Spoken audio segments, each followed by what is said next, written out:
Theater people, we love to be in the spotlight and also put on a performance, but then afterwards we realize we're all like little socially awkward monkeys. Right? So true. We're like, ah! And then we're like, oh no, that was weird.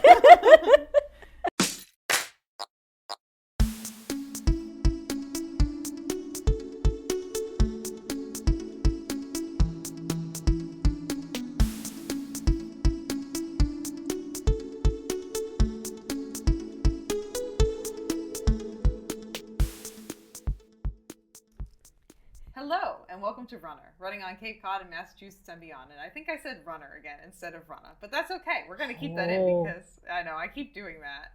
I think I get into my professional podcasting voice, and instead of saying Runnah, I say runner. But that's okay. That's okay. It's all good. I'm from the South, so it kind of works. Oh, Runner. Okay. Runner. On theme for today. So, welcome to everyone. And again, I'm Julianna, your host. Welcome back, or welcome to a new episode. This week / episode, whenever this comes out, we have one of my friends and also a very talented runner, Tasha. Hi, everybody. Yeah, I'm happy you're here, Tasha. I'm happy to be here, Juliana. Yeah, you're just exciting. You're just such a positive person too. Oh, thank you. And I think everyone after they're done watching this will probably agree with me. Oh, no pressure or anything, no pressure. right? Yeah. Okay, cool. You'll be just fine. Though. We were just having the conversation that Tasha has a long history of being in theater and is probably decently prepared to speak. Probably. A little bit. We'll see. A little bit of public speaking experience.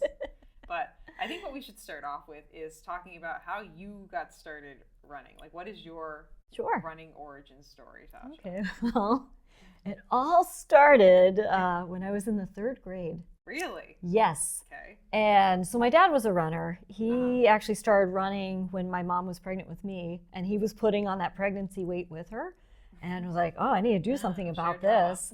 And so he became a huge fan of Bill Rogers, Frank Shorter, looked up to them, and was just like, oh man, that's something I want to do. So he just went to it. So I was kind of exposed to it in my younger age, but it was in 3rd grade where I had a crush on a boy in my class. His name was Tyler Lee Gray, and my name was Tasha Lee Whited. So I'm like, oh, it's a match made in heaven. We've got to end up together because, Yeah, in 3rd grade, perfect. Right. Let's get married tomorrow. Right. So, straight A student, and he was a fast runner. And so, of course, at my elementary school, our coach did this cool thing where he would hand out popsicle sticks for every lap that you ran. Oh, yeah. And you would count up the popsicle sticks and get a ribbon, like 25 miles, 50. So it was kind of a competitive thing. Yeah. And so Tyler was just really impressive. I'm like, ooh, I think, I could maybe make him like me if I run fast and run with him and everything. So I joined him and a couple of my other buddies, Ethan and John, and the 4 of us were just running around the track and getting all those popsicle sticks. And then we did a 5K run. And of course, I was like, oh, I want to keep up with him. And then when we got to the finish line, I'm like, no, I want to beat him. Yeah. And so I went for it. You beat him? And I beat him. Yeah. And then I don't think he liked me that much afterward, but we're still friends to this day, actually. But that's hilarious. You're still friends with him? Yeah, so that's so funny. That is how I ended up running initially. And spoiler alert, Tasha's not married to this man. No. that 3rd grade inkling did not pan out. But that's okay. Yeah. So you started running more or less just to get attention from someone, and also you had seen your dad running. Yep. Where did you go from there? Did you participate in track in high school? Sure. So from there, middle school was big for me. I had a really awesome coach, Terry Taylor, and she was just very encouraging, motivational, gave great pep talks and everything. And she was also the basketball coach. And I really wanted to play basketball because my dream was to play for the Chicago Bulls. Because I grew up during the Michael Jordan era, and I thought that was so amazing, and didn't comprehend that WNBA was another thing, and that, oh, by the way, I'm you don't play for the Chicago Bulls super right short. Now? Yeah, no, unfortunately not. But so I was going out for basketball, but then I would run track as well. And I was the only kid in middle school, at least at my middle school, that was willing to do the 2-mile run. Oh, yeah. And that's so not a super popular run. Automatically, that was my sport. And then The other event I did was I was part of the relay team for 1,600 meters and did a lap and everything, and try to bust it. So yeah, middle school was a lot of fun, and then high school I did cross country my freshman year, and had a coach that wasn't. He was kind of voluntold, like, hey, yeah, sorry, baseball season's over. You get to be the cross country coach, and he didn't really like that. Yeah. So it discouraged me because he had this big pickup truck and the Gatorade jugs at the back, and it was like, catch me if you want some water, ha ha ha, and then he would zoom out of there. Yeah, I don't like that. Yeah. So between that and then growing up in Florida, like Panhandle, so borderline Alabama, there were alligators on the campus that we were running in between a couple ponds, and just seeing them surface. Yeah, no thanks. No. So long story short, I also was reigniting my passion for musical theater. My first show I did was Annie when I was 6 years old. Okay. And so I jumped back into that and was like, ooh, I want to do theater. Yeah. So I took a huge break from running, actually, from my sophomore year of high school until my senior year of college. Really? Yeah. Wow. And what made you pick up running again your senior year of college? I was just wanting to find an escape. Life wasn't really that great. I had graduated college successfully, got my bachelor's and everything. But I was in a not so good relationship, and was just like, okay, I want to get out of here. And so I would escape and just started chasing my feet around. And so yeah, I haven't looked back ever since then. Been running since 2003. Oh, wow. So yeah. I identify with that too. When I graduated college, I went through like a whole like post-college depression thing, where because you just go from being surrounded by people that you really like all the time, and activities and everything, and so much going on, and being given like set goals, like okay, this paper is due then, this is due then, like these are your classes, and then all of a sudden they're like, you're free, and you're like, but now I have to go live with my parents, and I don't want to do that, or I'm going to this place where I don't really want to be, and where are all my friends, and I'm lonely and sad. And that's kind of the end of that. I'm glad you found running, though.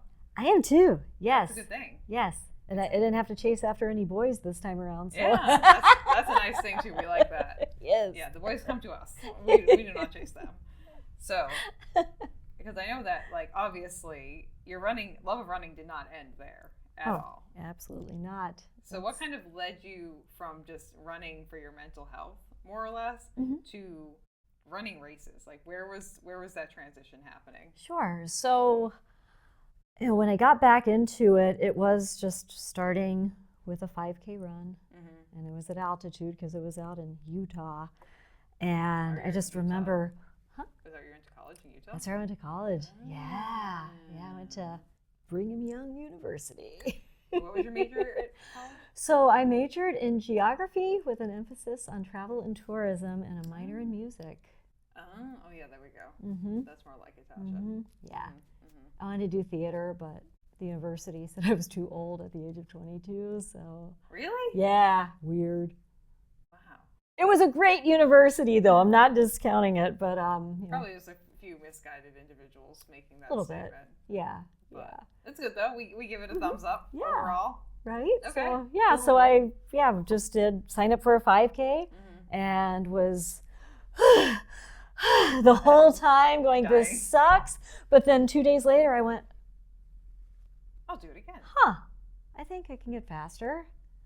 And it just kind of catapulted from that. And so Tasha, you have a problem. I do. You have that classic runner's problem of like you finish a race and like you really know you're in hot shit when you are running a race that's challenging for you and you are like 2 or 3 miles from the finish line, clearly in pain, thinking about the next race that you are going to sign up for after that. Oh, absolutely. Which I do all the time. Yeah, I mean, guilty as charged, so. It's a real problem. Like when you get to the point where you're like running a marathon or like an ultra marathon or something of the like, and you're like in pain, finishing, and you're like, I'm going to go sign up for 100K now. And you think those thoughts in your head. And then you say them out loud to the person next to you, and the person next to you goes, yeah, we could do it again next year. And I say, we're all bad influences on each other, and I love it. We are. We're terrible. It's great community.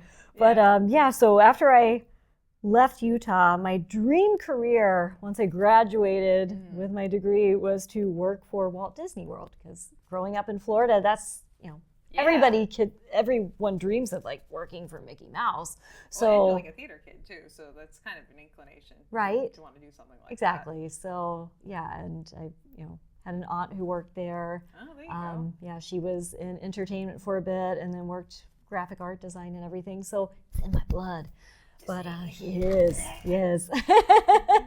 So when I worked at Disney, it was 24/7, 365. Like, you were guaranteed to work on Christmas Day, New Year's Day, Thanksgiving Day, 4th of July. Like, the peak attendance dates were the major holidays. So to cope with those 60 to 70 hour work weeks, I found time to run super early in the morning or as soon as I got off my shift. And it wasn't fast and it wasn't far, because I didn't have that much time. And it was super humid in Central Florida. I imagine. But when I started working at Disney in entertainment, I was standing at the top of the Contemporary Resort. And it was marathon day. Oh. And I was looking down at the thousands of runners, and I was like, man, felt a pull. I'm going to run this someday, because my dad ran the inaugural in '94. Oh, nice. And I was like, okay, what's stopping me from doing a marathon? I think I could me? Totally be one of those people. Yeah. And that was in 2005, and 2 years later, I did my first marathon, which was Walt Disney World. And it was my slowest marathon ever, but that's okay. I think that's completely fine. Yes.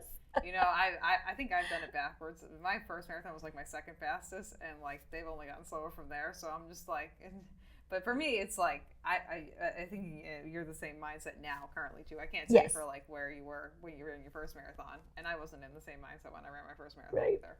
We run for fun. Like, we run to have a nice time. We're never going to be the fastest people out there, but we will have the most fun. Exactly. It is a party. Oh, yeah. Especially at Disney. I mean, you've got fireworks at 5 a.m. when the race starts. And nothing says wake the fuck up like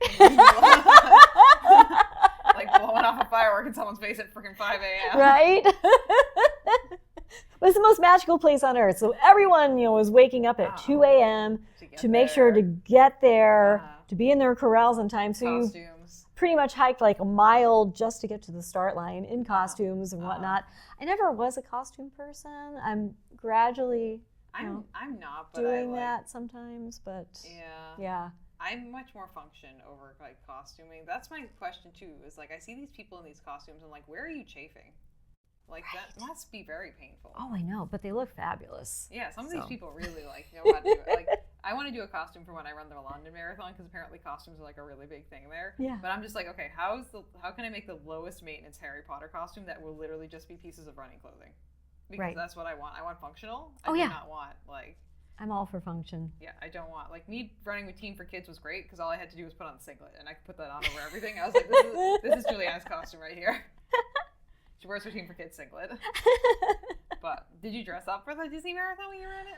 I didn't. I was very basic, and so I know. I mean, crazy. Like, you dress up at work all the time, so why don't you dress up in a race? But Central Florida again, marathon weekend in January. It can be 80 degrees one year. It can be a wind chill of 26 degrees. I have run both. Neither of them are that fun. I mean, the wind chill of 26, I put every single layer on and would run to porta potties just to warm up for a few seconds. That's fair. Yeah. So I'm a connoisseur when I went to Tokyo, and specifically the days I was at Tokyo Disney Sea. Just for reference, the toilets in Tokyo are heated, and so it was like 30 degrees Fahrenheit with wind and rain while I was there, but I was hell-bent and determined that I would enjoy my time there. So I was going into toilets periodically to like put my hands underneath my legs and like just sit on the toilets and just get my body reheated. I would like recharge myself and I'd be like, okay, now we go on another Then I ride. can go on the next ride. Yeah. One more time. Okay, here we go. We just have to we one ride at a time. We do a bathroom in between. We do a recharge on our heat, and then we go back out. That's awesome. So I get that.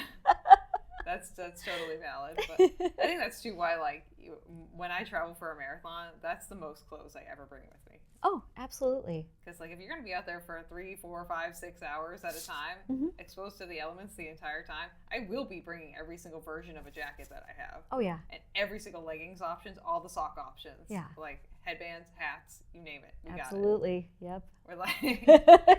It's like, oh, I need some street clothes as well? Okay. I know, that's the problem I come across. I'm like, okay, I packed all my running things. Do I have jeans? No. Do we have anything that's appropriate to wear out? No. Okay, we wear the running clothes then. It works, though. Yeah, for the Especially most at part. Disney. I mean, if you're doing the Dopey Challenge, you Yeah. get 5 T-shirts. That's so many shirts. It's so many shirts. So you have to make room when you're going there to bring them home. Well, Disney is also dangerous, too, because you know you're going to buy souvenirs while you're there for the most part. Absolutely. So that's definitely dangerous. But so you ran your first marathon as the Disney Marathon. What was the experience like having that as your first marathon? So... Would you recommend it? I would I recommend it? That's actually one I've run 9 times. Oh, wow, nice. So the answer to that is probably So the yes. answer to that is yes. Yeah, my initial experience was it was hot, humid. I never want to do this again. I mean, I see Mickey Mouse every day, so what's the difference seeing him as I'm sweating buckets and dying running 26.2 miles? But then, of course, a week later, you're like, I can do that again. I think I want to do that again. So the next year I ran it, but I ran it with my dad.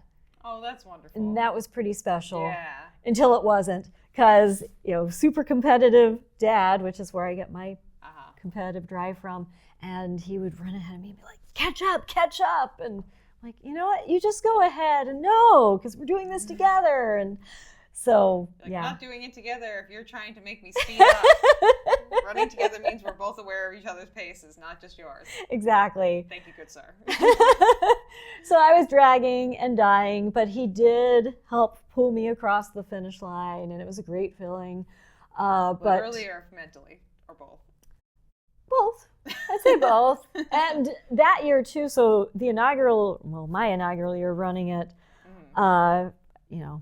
quads were just burning. And so going downstairs, I lived on the 3rd floor of an apartment complex, and of course everyone was cracking up, and I could barely even make it to my car in the parking lot. Yeah. Whereas fast forward one year, I was still limping, but you were mostly fine. I could walk around, and now it's like, oh, I did a marathon? I know, your body gets used to it. When I ran Clarence to Mar a couple months back, I didn't realize it, but the Airbnb I booked had a really steep staircase to get up to the 2nd floor, loft that I was staying in. And I saw that and I said, oh no.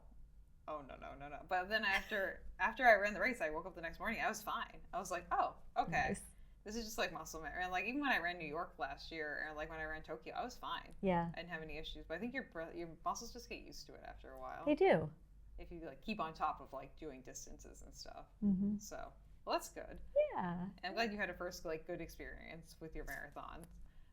Was Disney like your next consecutive few marathons, or did you do other ones in between then? It was. So in between, which wasn't until I guess around 2014 is when I really got into a running streak. Yeah. And I can't even list all the races that I did that year, but I've also done the Eugene Marathon out in Oregon, Tracktown, USA, which was amazing. I'd like to do that one. Yeah, it's so cool. I mean, finishing on Hayward Field and just thinking of all the incredible athletes that have run that track. Yeah. It's just, it was fantastic. And they serve pancakes at the finish, which didn't sound good when I was running, but sure enough, give me 2 minutes and I'm all over those pancakes. And they were the best tasting pancakes I've ever had. See, to me, that seems like out of all like the interesting food options we've seen at the end of races, including the Cape Cod Marathon, because I'm going to throw us under the bus here because I have the rights to do so. Thank you so much.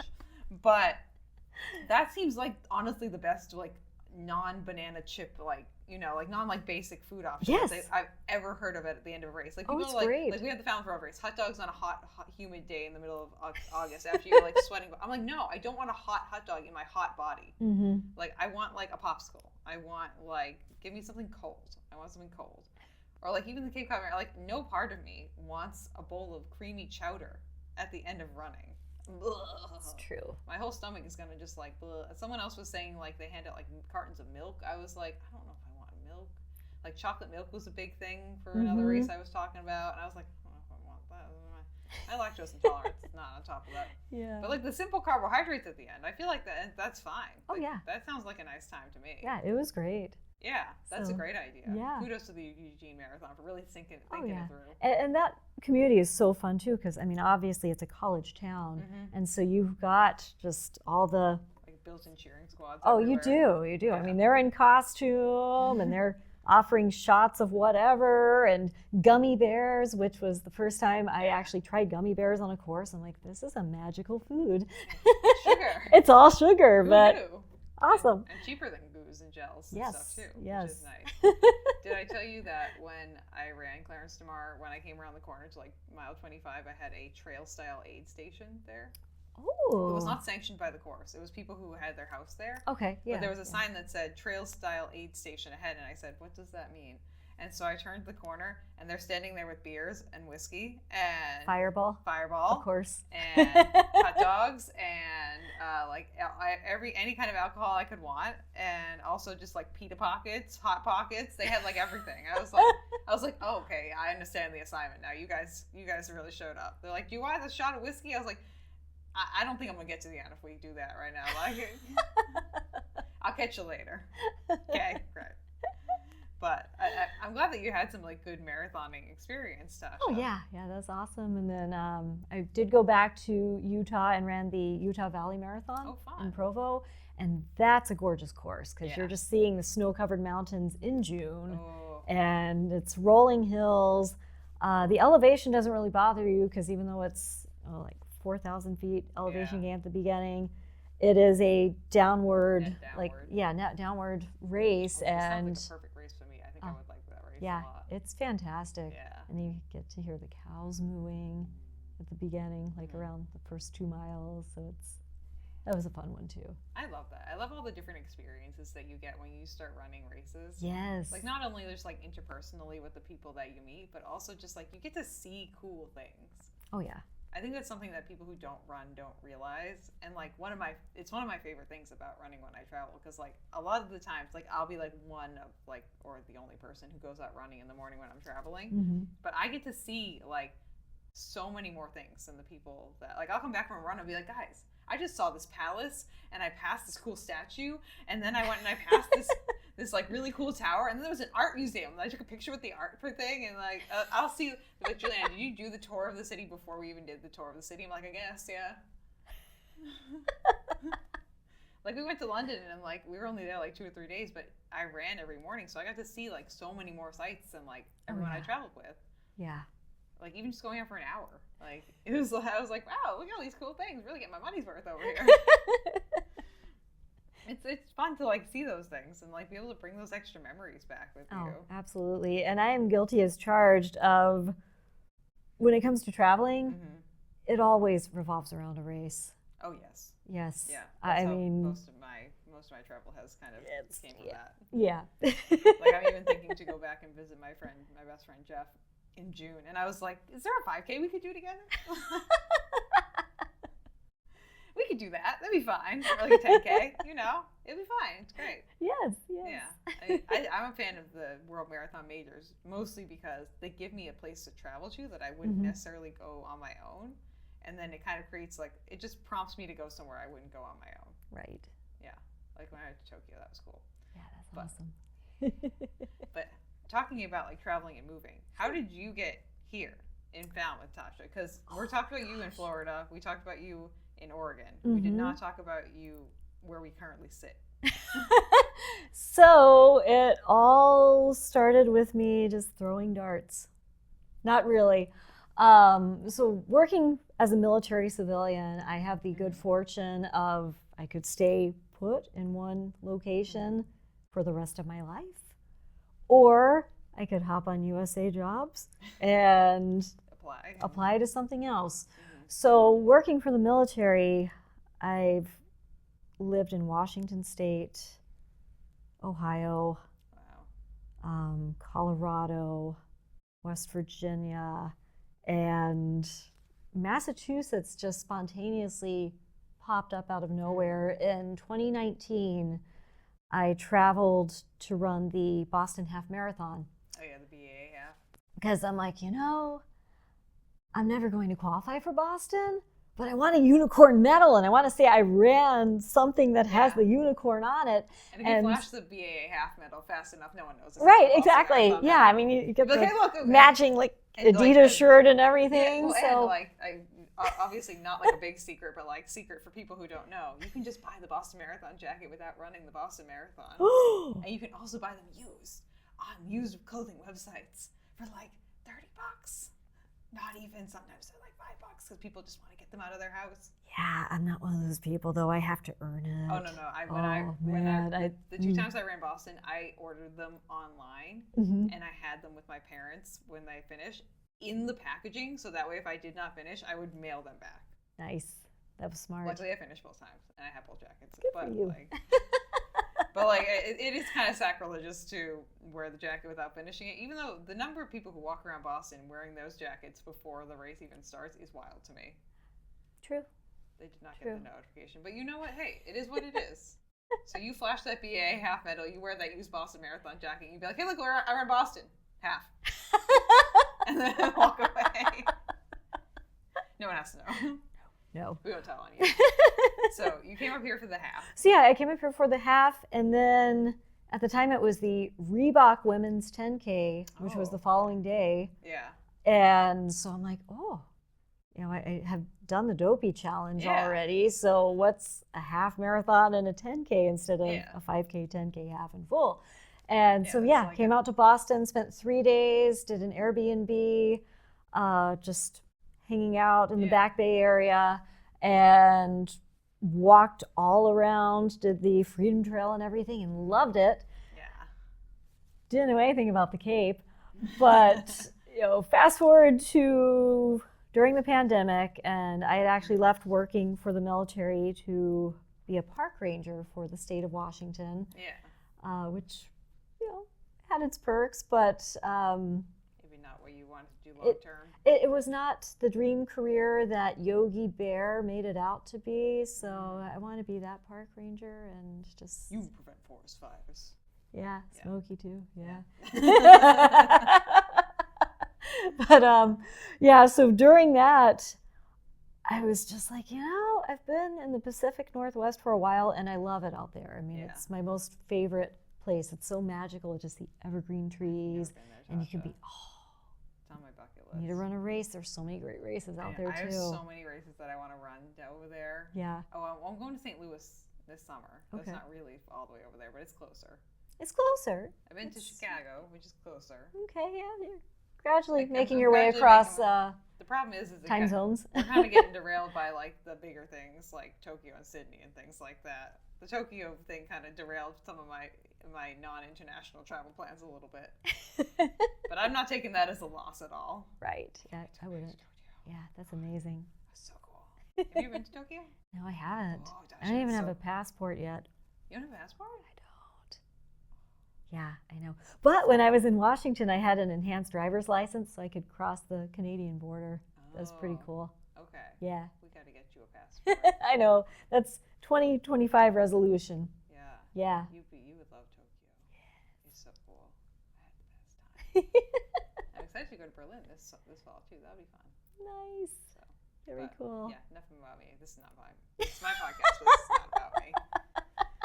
So you're looking at jobs online. Yeah, so looking at jobs online, and my background was military housing. I started as an Army housing intern back in 2009 at Joint Base Lewis McChord, where I graduated to become a housing manager. So that's my experience. So I just went online and plugged in housing management and saw Base Cape Cod position open, and it's like, I don't really know anything about Massachusetts aside from I had fun in Boston, so So the whole state's got to be fun, right? Yeah, or screw it, let's Commonwealth, as we call go. it. So yeah, so I applied, interviewed, and was offered the job, Okay. and then did a cross-country trip Yeah. all the way to Massachusetts. Did you drive? I did. Oh gosh, that's a long drive. Yeah. How many hours is that? I can't even say. I want to say I did it in a casual 5 days. Well, thank you. I can't even say how many hours a day it was, like Absolutely. 14 or so on average. No. Yeah, That's yeah. not a life I choose to live. Again, I say this as someone who spent 16 hours on a plane consecutively, but still, which is just stupid of me to say not 5 hours and not 5 days in a car, which also includes like getting out and like sleeping places, I'm assuming too. Mm-hmm. And like seeing sights as you go. Oh, absolutely, yeah. I mean, yeah. It's fun to go cross country and see sights, but after a Stress of while, moving. it's the stress of moving and You just wanna get out of the car. fueling up because I mean, gas is not cheap. So Ooh. Did you see anything There was super lodging. cool while you were moving? Like anything on the road trip that stands out to you? If it was boring and blasé, that's fine too. I mean, there was this incredible pizza place in Seabeck, Montana. Okay, shout out to the pizza place in Seaback, Montana. Yeah, I can't remember the name of the pizza place, But it was good. It was amazing. That pizza lives rent free in Tasha's brain for the rest of her life.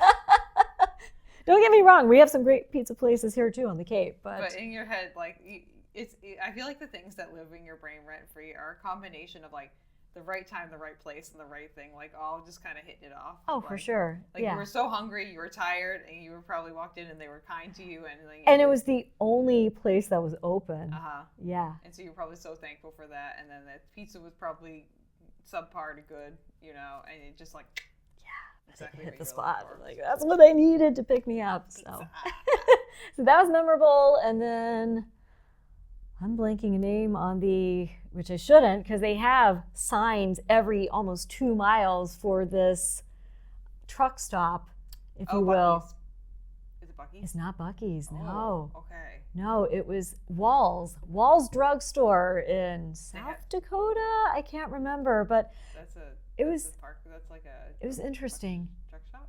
Yeah, they advertise like nickel coffee and free ice cold water, which was very good water. Okay, yeah. Yes, sure. and then some pretty tasty donuts and everything. Wow. And they had some animatronics, and it was kind of a Disney knockoff, but I thought it was cool having worked for Disney. I think I've actually seen a YouTube video on this place. Okay, yeah. Because now that I'm remembering like the animatronics, I think I've seen videos of this I mean, actually. it's off the beaten path, but where you're traveling to and from, it's like, you know what? I need a detour, so I'm going to take this exit. And I too need to live in a different world for a few minutes. Yes. Sometimes you need to just mentally disconnect from what you're doing and just be surrounded by janky animatronics singing at you. Mm-hmm. It's a nice time. Okay, so we land over here in Cape Cod after our 5 days of driving. Yes. What were your initial impressions of moving down here? Strangely enough, it was very similar to where I moved from. So I was living out in Westport, Washington, which is on the Pacific coast. And there were cranberry bogs, and there was a beach. And didn't have as many rocks as we do up here in New England, but specifically in Falmouth, we have a lot of rocks. Lots of rocks, yes. Water, But so the beaches out in Washington have brown sand. Growing up in Pensacola, Florida, we have the white sandy beaches, so that was different. What do we have here? Just like tan sand? Yeah, I'd say tan sand with a lot of rocks. And shells, which are cool. Falmouth is very rocky. It's very rocky. The beaches here are very rocky. Yes. So you move here, and you got involved with the running club. I remember seeing you at one of our. Was it a meeting or? It was the open house for the new building. That's for this what new it Falmouth was. Running Club building. Mm-hmm. I remember I talked to you about like Run Disney, and we were talking about like marathon running and stuff. Yes. This story was possibly there too. I think or so. Alex, maybe one of them. Yeah. At least one of them. Yeah. I remember Kathy obviously was there, but was that your first event that you went to, or? It was. So I actually just dove in feet Head first. Well, yeah, we'll say head first, actually. Yeah, it was head first. You can dive in with your feet and your head together, you know, just like put your head between your knees and with do my a little cannonball. water wings and everything. Boop, boop, boop. Splash. Yeah, so my goal as soon as I moved here was I need to make friends, I need to network, and I need to run because we were still in the middle of the pandemic. I remember going to Base Cape Cod and still having to wear a mask, which was just so strange because it's like, hi, my name's Tasha, nice to meet you. And you're just seeing everybody's eyes, so you have no idea what anyone really looks like. And yes, I remember we were finally able to take off masks and like, whoa, you have a big smile, thanks. But there were definitely a few people when we took off masks when I was working in the nursing home still that I was shocked by the bottom half of their face, and I was like, that is not what I expected to be underneath there. I had to hide my reaction, which is hard, you know, when I feel like you're in the same camp. Very expressive faces. I feel like anyone who does like any kind of theater, it's kind of a requirement, but you just have like a very expressive face, and like sometimes my face betrays me, and like I'll be like, oh, that's nice, and my face is like and I don't realize it. And so I'm like, oh yeah, you know, I mean, that's really nice. My face might be telling you it's disgusting, but I like it. Your pie is great, Grandma. So fast forwarding to diving in head first. I was all for just finding out about the running community because I knew the Boston Marathon, the Holy Grail as it's known, and I agree with, it was there, so they have to have some amazing races, right? And I mean, you've just got all these incredible athletes in New England in general, from Joan Samuelson to Frank Shorter, Bill Rogers, and they're like all here. It's so cool. Yeah, Bill Rogers lives somewhere like up on the bike path somewhere out there. I see him huffing and puffing sometimes. And then Amby Burfoot, met him in Connecticut when I did a race. Who is he? He won the Boston Marathon in '68. Oh, okay. Don't quote me on that. Sorry, Mr. Burfoot. I'm not super good with names, to be honest. But so when I moved out here, it was only 2 weeks of me living on the Cape that I decided to run the Horseneck Half Marathon because it was Westport, Massachusetts, and I had just moved from Westport, Washington. Okay. So I don't know. That was my your foray into Massachusetts running. Pretty much. Well, you're secondary because you ran the BAA half already and the women's 10K. Yeah. So.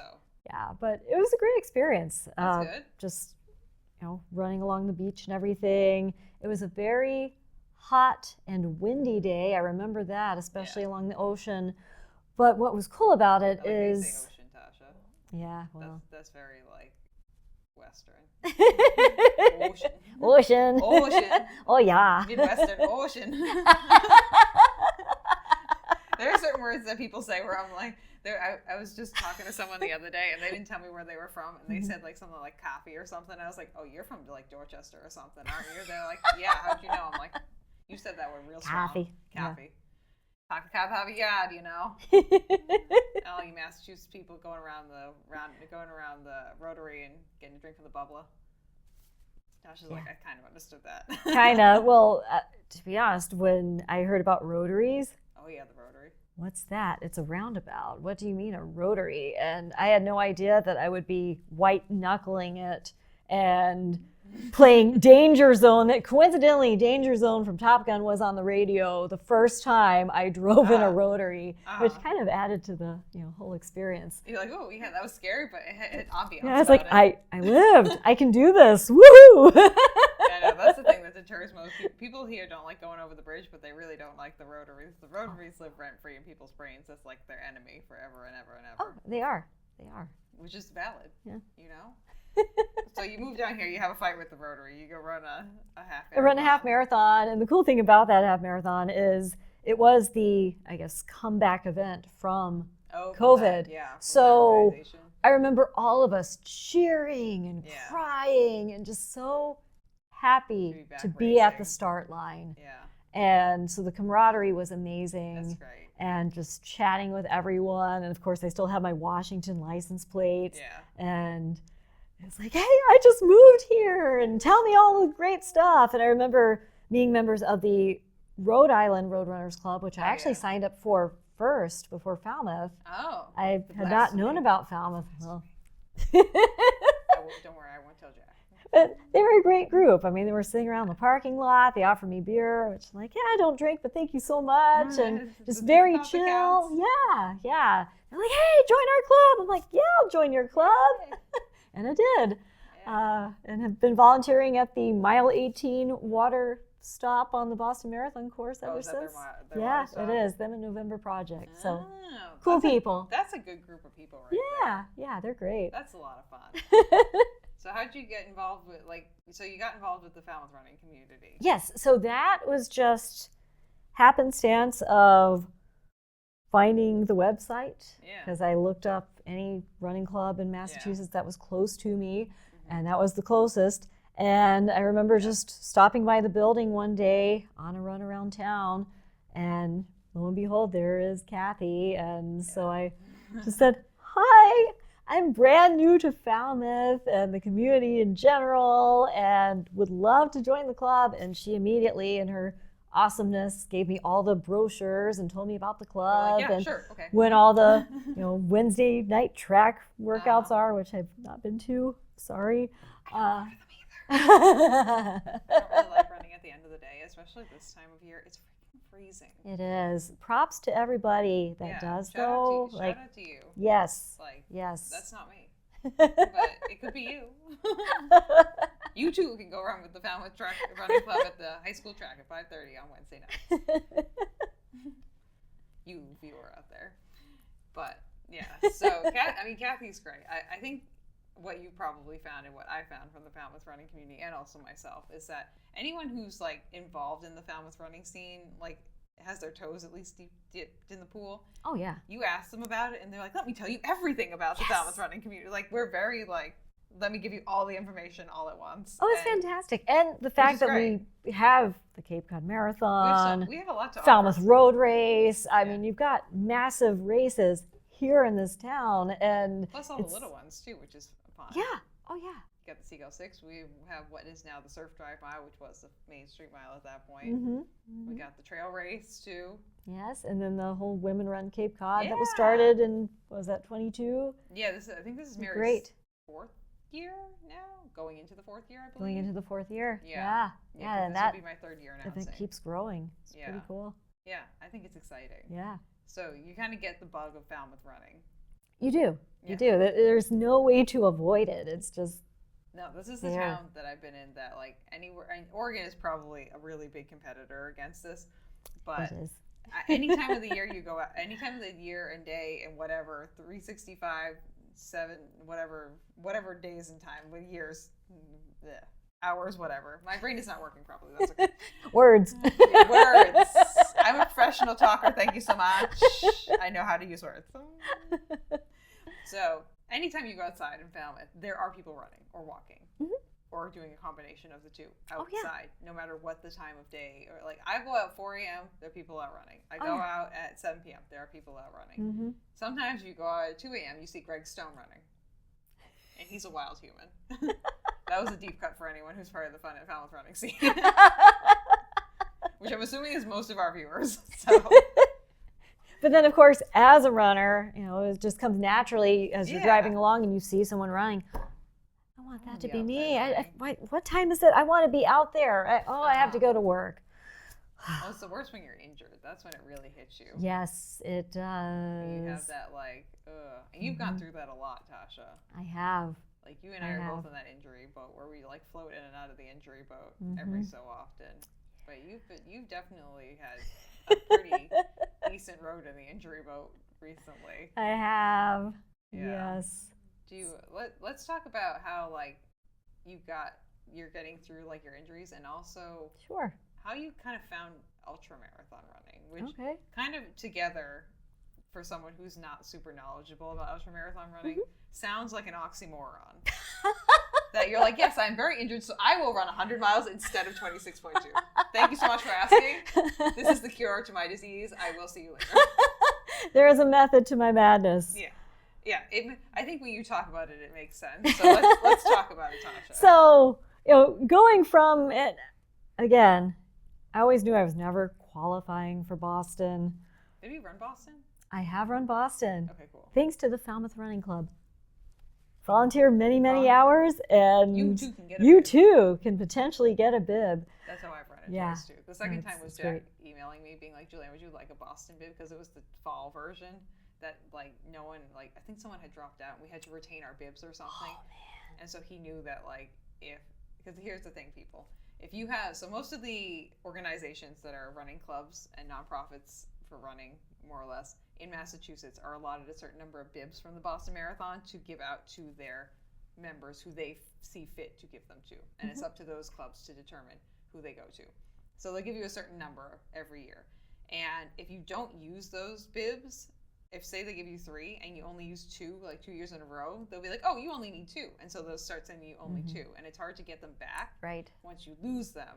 Yeah. So essentially Jack was like, Julianna, you're my last resort.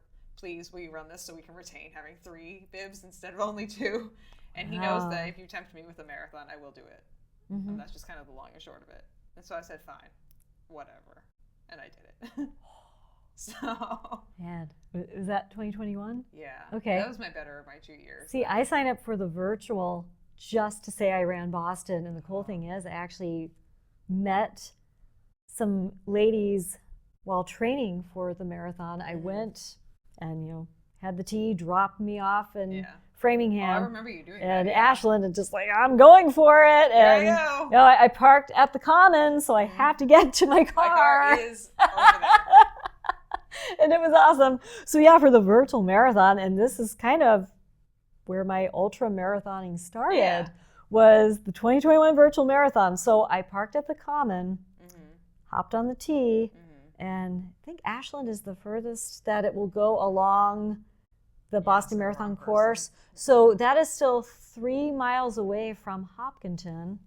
I routed this out. So I ran a mile from the Common to the T, and then 3 miles to the start line, and then did the Boston Marathon, and then still had to run a mile back to my car.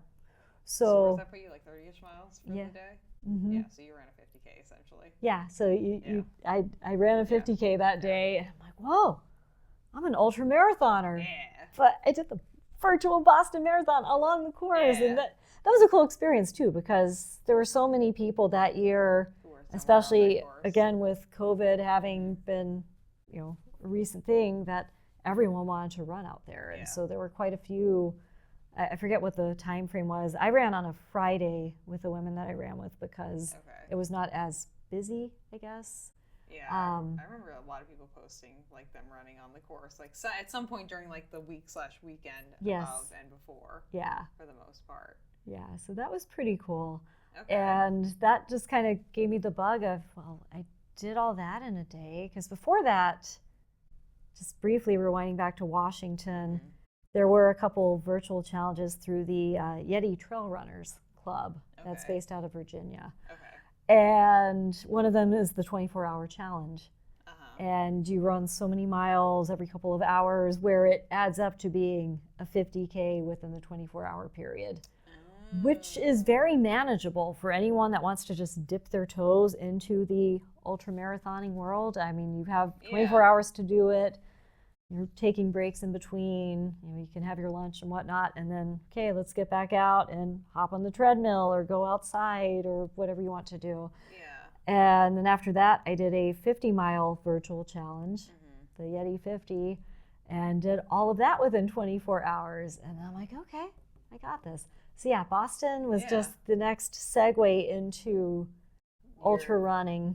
Yeah, you dive in headfirst into ultra marathon running. Absolutely. So when I started breaking down my body, because 2022, I ran the New York City Marathon, which I had actually done the virtual for in 2020 during COVID, and then New York Roadrunners allowed participants that were guaranteed a non-complimentary entry that you could choose 21 through 23 as what year do you want to run the New York City Marathon. Yeah, and so I just chose 2022, not even knowing at the time when I was out in Washington that I would actually be living 3.5 hours from New York City. Super cool. Yay. Love it. I love it. Yeah. Yes. You should have waited till 2023. Not that we knew that I was going to do it in 2023. I know. Well, I should have waited because of my injury in 2022, but it's like, well, I'm not able to, do anything about it, and it's. So what was your injury exactly that year? So my injury was chronic osteitis pubis. That is your hip bone, correct? That is your pelvic bone, and it's an inflammation of just the groin area. So long distance runners that overtrain and pick up that mileage too quickly, they can get it. Soccer players can get it. Pregnant women can get it. Football players. So, I mean, there's quite a few categories of people that if you're just doing too much, too fast, it can happen.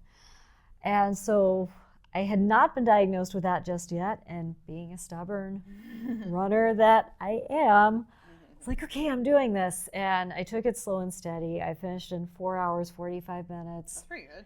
And of course, I also had the Dopey Challenge that January. So slow and steady there, but I ran a 4:11. I went to a great chiropractor. Awesome. Yeah. Dr. Bob Mulcahy. Local, yes. He fixed me to run New York City Marathon, Dopey Challenge, and then, of course, I got a bib through the Falmouth Running Club for the 2023 Boston Marathon that April. So November, January, April, then my body was done. It said, thank you so much. It's been a nice time. We check out of the hotel now. Goodbye. Pretty much, yeah, yeah. So, so I can't even tell you what my running was after that. I was still clipping like an 8-minute pace, but I was hurting. A lot of pain. A lot of pain. And, I was not getting an 8-minute pace in those marathons. Like I was slow and steady, just doing what I could. And Boston was painful. I finished in 4:34:43. I thought it was a cool dyslexic number kind of thing. But 34:43, or was it 43:34? No, it was 34:43. As a dyslexic person, I have no idea. Right, I know. I'm just like, whoo. So numbers. Yay, numbers. Yay, numbers. So either of those, but yeah, slow and steady.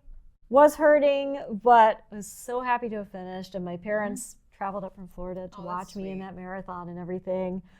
So, kind of took it slow and steady until one of my friends who actually ran the virtual Boston with me was like, wait, your favorite holiday is Halloween? Oh. And you worked as a park ranger and like running trails? Let me tell you about the Ghost Train Ultra in Brookline, New Hampshire. I'm like, ooh, do tell. So the Ghost Train was your first ultra that you officially 2023 ran? Ghost Train. I officially ran because even though I was broken from those 3 marathons, April to October, that's enough of a healing time frame, right? Yeah, that's fine. You don't need more than that. It's fine. It's cool. Yeah. Chill. Oh, and that was also the year that I had the honor of singing the national anthem at the Falmouth Road Race. Oh, yeah. And the day after, I had this horrible pain on my... yeah, I remember this. Yeah. Yeah. Emergency appendectomy 24 hours after having done the Falmouth Road Race. Yeah. So that kind of took me out for a little bit. Those seem to be spreading around. Dory had it. She did. Yeah. Right before Boston. Yeah. Must be something in the water. Yeah. That one, actually, I was going to say, I haven't had an appendectomy, but I actually have. Oh, so when I got my colon resection, the emergency one, they took my appendix was attached to that part of my colon that was down there. So I do not have an appendix anymore. So I cannot get it. So technically I did get an appendectomy. Okay, cool. It was not the main reason I was there, but it was just a bonus. Something I don't have to worry about in the future, There you go. Yeah. So yes, we are both part of that club. Neither one of us have an appendix. Yes, awesome. And Dory, we send some love out to you. Yes. So you're kind of going through some health challenges. Yeah, lots of health challenges, and so of course Ghost Train piqued my interest because I'm like, oh wait, it's a party. You have 30 hours to go as long as you want. And of course, 100 miles is the goal that an ultra runner wants.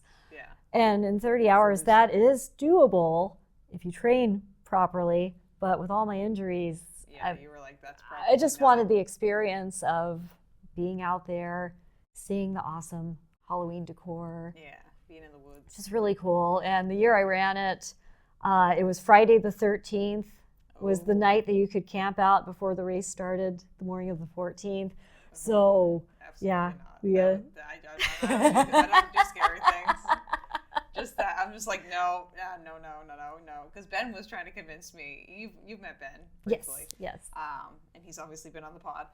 But he was trying to convince me to do ghost train. I was like, my friend, like, no. Absolutely. I don't like scary things, and I do not want to go running in the cold woods right now. But you're with so many fun fellow runners and a lot in costume. Fast forward to now, I'm going to sign up for a 30K in the woods in spring. So, 50K, 30 miler, 50K. Awesome. So we'll see. Yeah. We'll see. I can also see myself finishing the 50K and being like, I could run some more miles, guys. Oh yeah. You know, depending on the day. Yeah. Well, I mean, the beauty of trail running is, and you have some wicked fast runners out there. In fact, that's not me. Forget the athlete's name who just broke the women's course record for Ghost Train.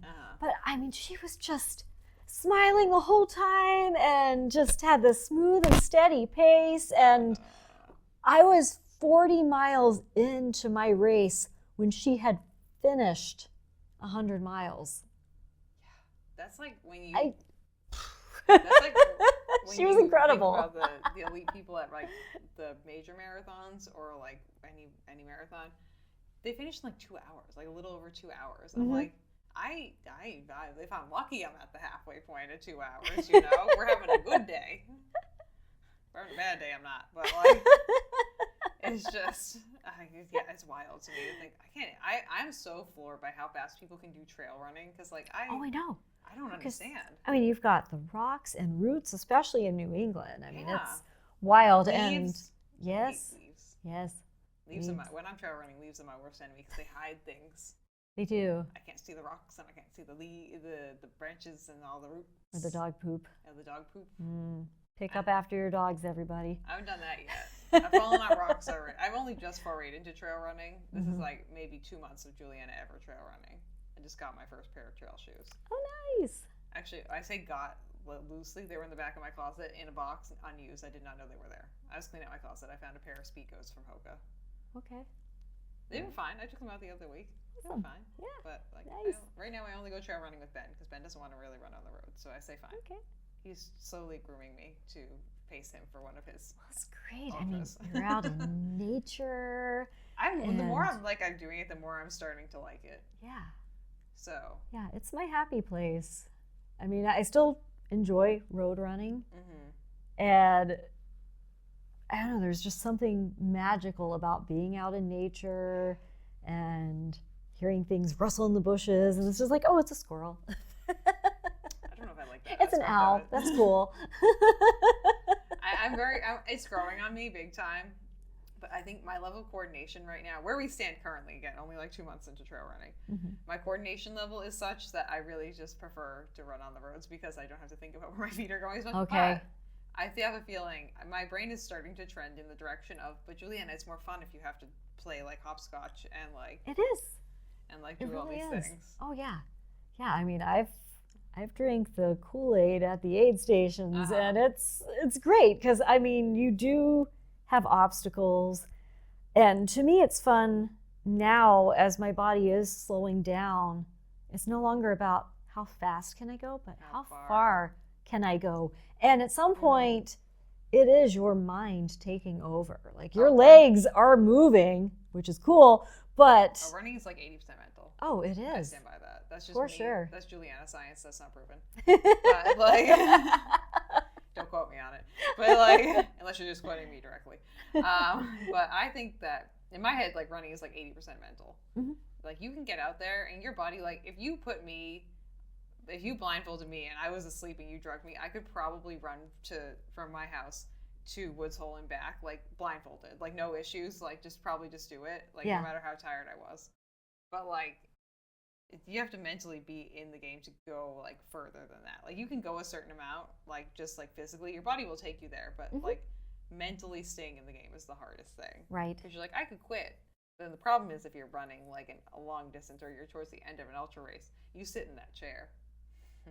You might not be getting back up. It's true. But that's why you don't bring a chair, and then you can't sit in a chair. That's my motto. One of the things that I found kind of funny about the trail running community is like exploring their social media and things that they find like little niching, like that the chair is like a symbol of like just like, oh no, don't sit in the chair. Like you sit in the chair, like you gotta get back up if you get the chair. Which isn't really like how it should be, and really how it isn't in trail running. Yeah, it isn't. Because you sit in like the aid stations for a little bit, and I liked what you were saying too about how it's not like how fast you get there, it's how far you go. And also with that 50, was it a 50K or a 100-miler challenge that you did from home? 50-miler. The 50-miler. Where like you can do 50 miles. Like if you walk like 3 miles an hour, you can get there in the day. You can. And like that's not an aggressive pace. That's like what, like 20-minute miles pretty much right there. 20 minutes, yeah. That's not even a super aggressive walking pace. Like you could very easily, if you have the mental wherewithal to get back up and like do it, like that's the hardest part. Right. What did you learn from like starting trail running? Like what's your biggest takeaways? My biggest takeaways is just perseverance.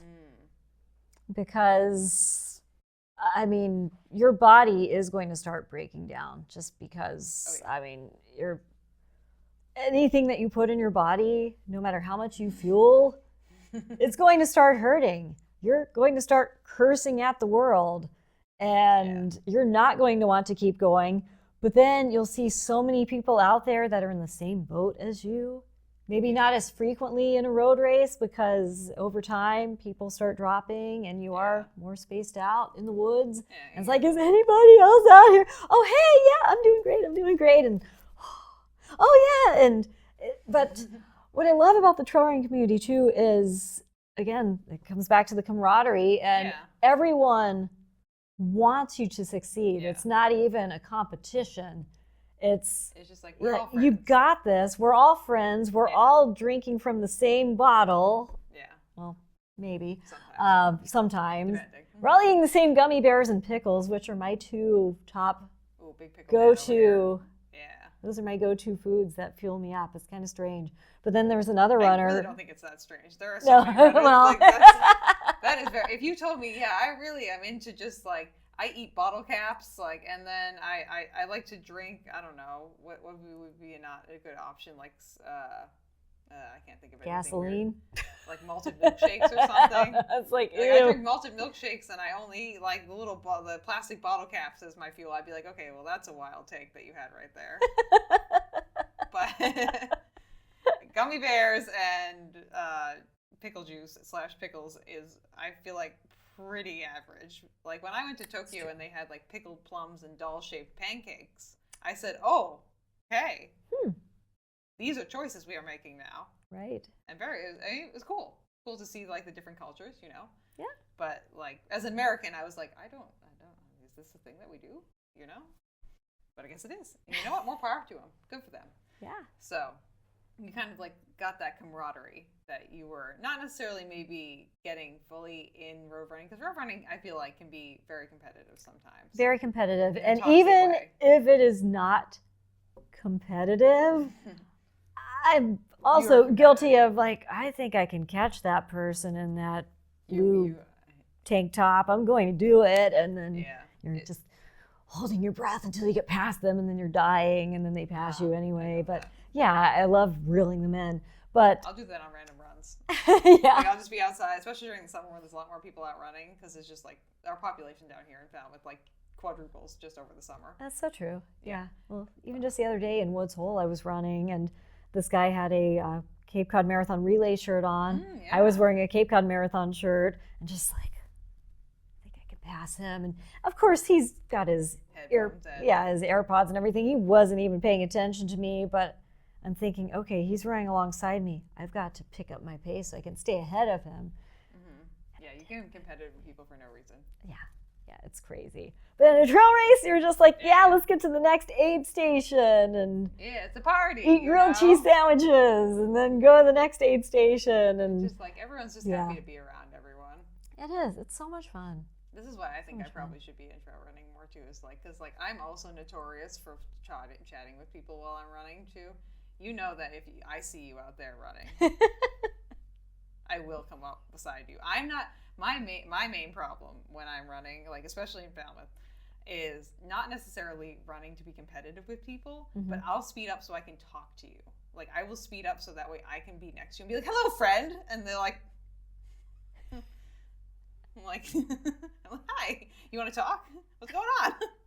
Hey, just being annoying over here. That's not me on the roads. I'm just like in the zone, focusing. I don't want to talk to anybody. I just want to get to that finish line. Oh, I have the best time. If I could have just like a posse of people around me, like not every run, because you need those. You need, I'd say like 2 or 3 runs a week, because like I need the time to mentally process my stuff. You know, I need that.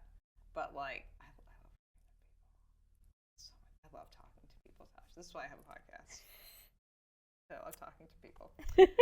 But so trail running, how have you found that balance between like injuries, just dealing with your body, doing weird random things, which I totally understand, you know? Sure. And going longer distances, like how is that? Has it been easy finding a balance? Has it been challenging? It's been challenging as in there's not enough time in a day for me to be out there as long as I would love to be out there.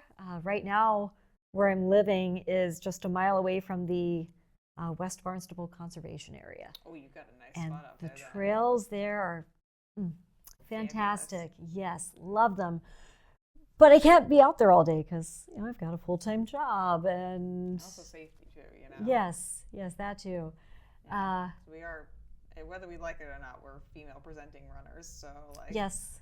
And being a single female presenting person out in the world today is not necessarily the safest, especially if you're like in the dark now, like because it gets so dark earlier. It gets so dark earlier, and plus it's hunting season, so do you have that blaze orange on? And you really. So that's kind of a challenge in the trails right now. Yeah. So finding that balance, like if someone else was wanting to get into trail running, Tasha, and they were more or less in your shoes, maybe someone who doesn't think that they can do it, and they're like, I don't really know if I can run longer distances, or I want to run trails, and 2, like is maybe worried about injuries and things like that. Like, what would you tell them? I mean, I would start no different than a road race, so slow and steady. Instead of jumping straight into a marathon, you've got to build up to it. So there are some 4-mile trail races. Just look those up on Running USA, or Running in the USA is a great resource. Yeah, that's a good one. Ultra Sign Up is great now because it is all ultras.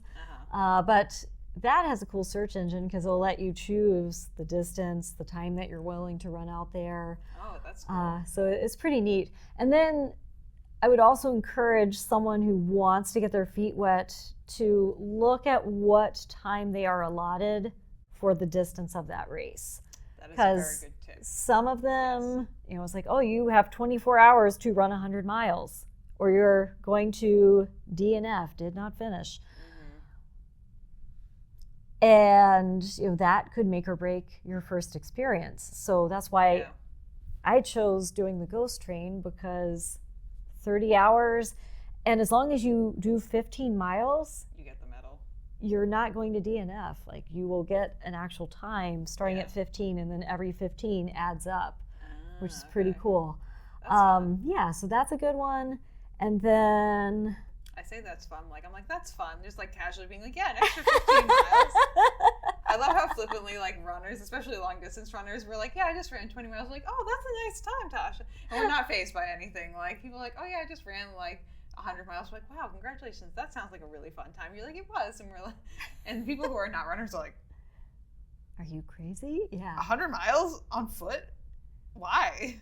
Well, I mean, people ask, wait, you did 3 miles on foot? Why? 100 miles, like, Ooh. Well, you're probably in that camp too, where like you show up to an event or something, you're like, I walked here, and they're like, you walked here. Yep. Like, yeah, it was only like 2 miles. They're like, you walked here? I'm like, yeah, I got to see all these fun things while I was walking. Blah blah blah blah blah. But yeah, I think it's great. But yeah, I think definitely paying attention to the time is important. I think that's important to pay attention to with any race that you sign up for, especially if you know you're not going to be like in the fastest part of the race. Well, that and also the terrain. So if you hop on the race website, I mean, there are some ultras out there. I did one called Free to Run 50K. That it's out in the Berks. So which are notoriously hard to. Yes.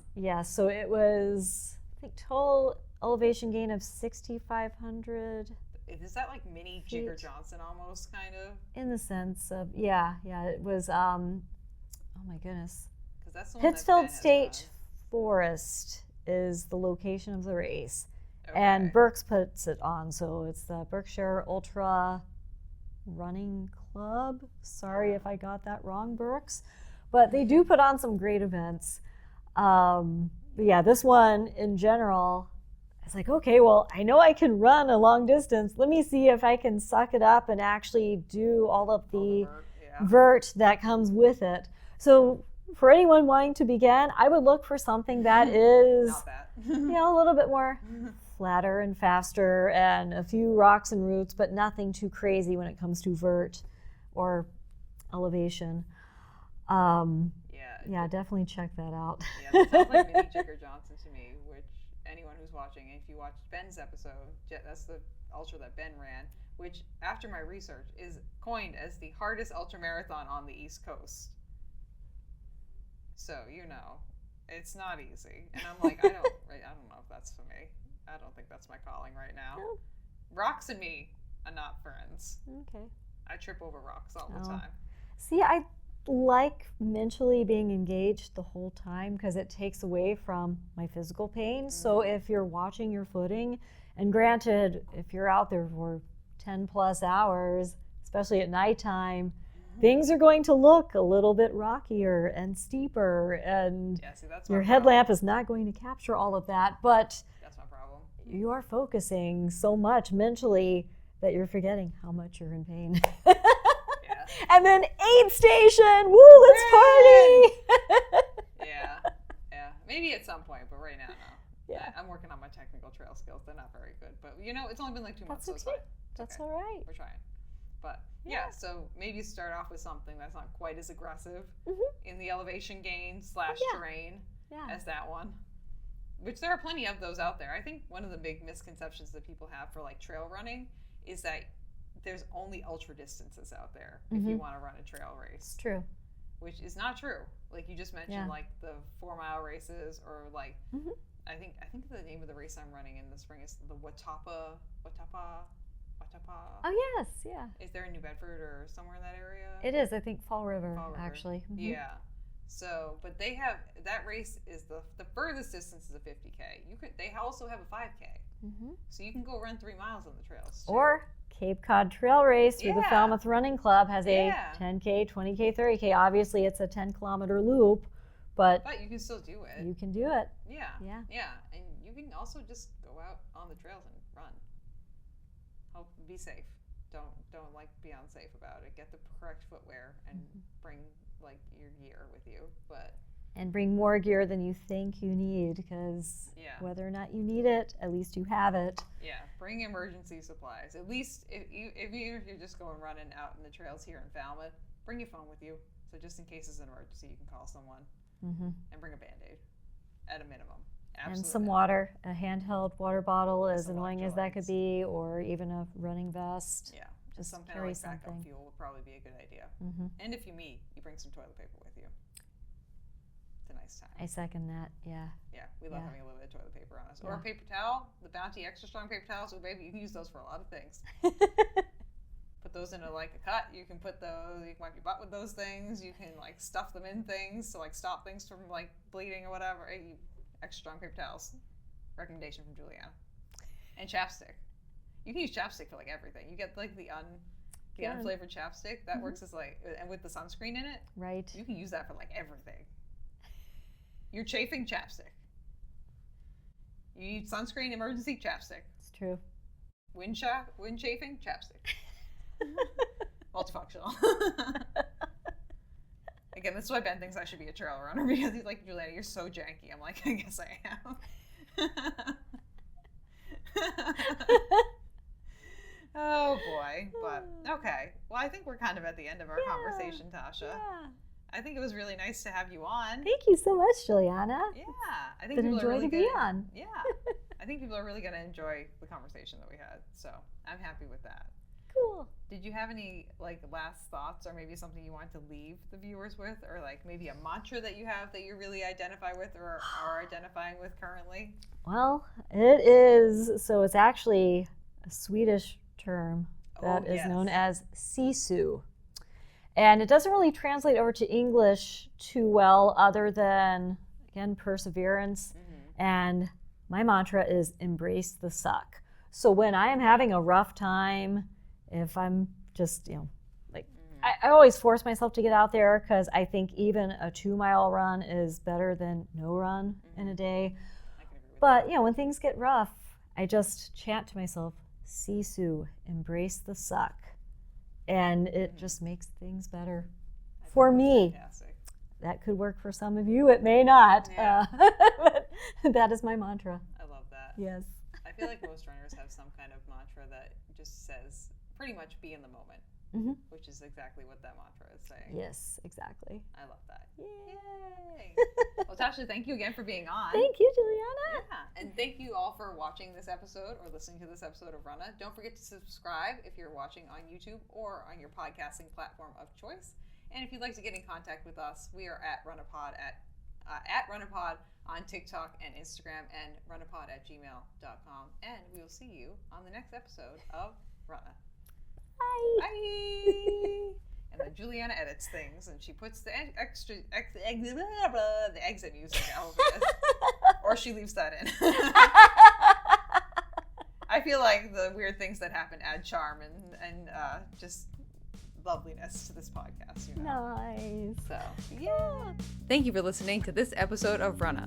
This podcast is edited, hosted, and produced by me, Julianna Coughlin. Brought to you in part by the Falmouth Running Club and the Falmouth Community TV station. If you'd like to connect with us, you can find us on Instagram and on TikTok at RunnahPod. And you can send us an email at runnahpod@gmail.com.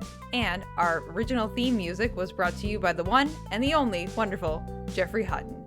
And keep up the great work. I'm proud of you.